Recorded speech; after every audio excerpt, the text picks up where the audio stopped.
এবারে থাকছে কৃষি সংবাদ।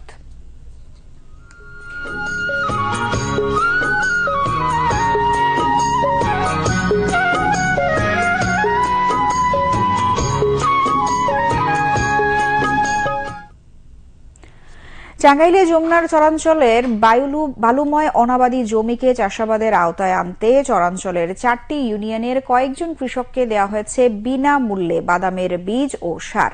অনাবাদী এসব জমিতে বাদাম ফলাতে পেরে খুশি কৃষকরা। অনেক কৃষক বাদামের জমিতে সাথী ফসল হিসেবে চাষ করেছেন তিসি। কৃষি বিভাগের নজরদারি ও অনুকূল আবহাওয়ার কারণে বাদাম ও তিসির ফলনও হয়েছে ভালো। টাঙ্গাইল জেলা প্রতিনিধি জে শাহজয়ের পাঠানো তথ্যচিত্রে আলমগীর হোসেনের ডেস্ক রিপোর্ট।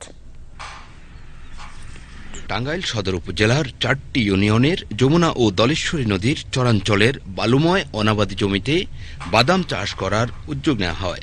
এই কর্মসূচির আওতায় কৃষকদের দেওয়া হয়েছে বিনামূল্যে বীজ ও বিভিন্ন প্রকারের সার। কৃষি বিভাগের দেয়া প্রণোদনা কর্মসূচির বীজ জমিতে রোপণ করেন কৃষকরা। কৃষি বিভাগের কর্মকর্তাদের সার্বক্ষণিক পরামর্শ ও কৃষকদের অক্লান্ত পরিশ্রমে বাদামের ফলনও হয়েছে ভালো।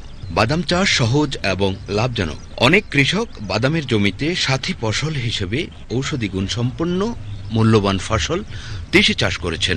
বাদামের পাশাপাশি তিসি বিক্রি করেও অনেক টাকা আয় করার আশা করছেন কৃষকরা। কৃষি অফিস থেকে আমাকে 15 কেজি বাদাম বিভিন্ন ধরনের 5-6 আইটেমের সার দিয়েছিল। ওগুলা দিয়ে আমি 1 বিঘা করছি। যা দেখা যায় তাতে মনে করা যে এবার অনেক লাভবান। 2-3 বিঘা জায়গা আবাদ করা হয়েছে।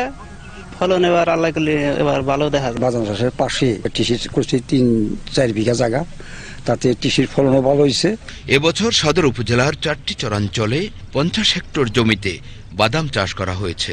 কৃষকদের বাদাম চাষে সব ধরনের সহযোগিতা করেছে স্থানীয় কৃষি বিভাগ। বাদামের বীজ এবং সার সহায়তা এবং উপসহকারী কৃষি কর্মকর্তা দ্বারা আমরা বাদাম চাষ সম্পর্কে তাদের পরামর্শ দিয়ে আসছি। এতে এই বাদামের যে চীনাবাদাম বাড়ি চীনাবাদাম নয়, এই জাতটা পেয়ে কৃষক অনেক খুশি। বৃহত্তর ময়মনসিংহ অঞ্চলে ফসলের নিবিড়তা বৃদ্ধিকরণ প্রকল্পে আমরা বাড়ি চীনাবাদাম 9টা জাতটা দিয়েছি, যাতে এই জাতটা দ্রুত সম্প্রসারণ হয়। আবহাওয়া অনুকূলে থাকলে এবং বাজারে ফসলের ভালো দাম পেলেই লাভবান হবেন কৃষকরা। Alamgir Hossain, desk report, Bangladesh television.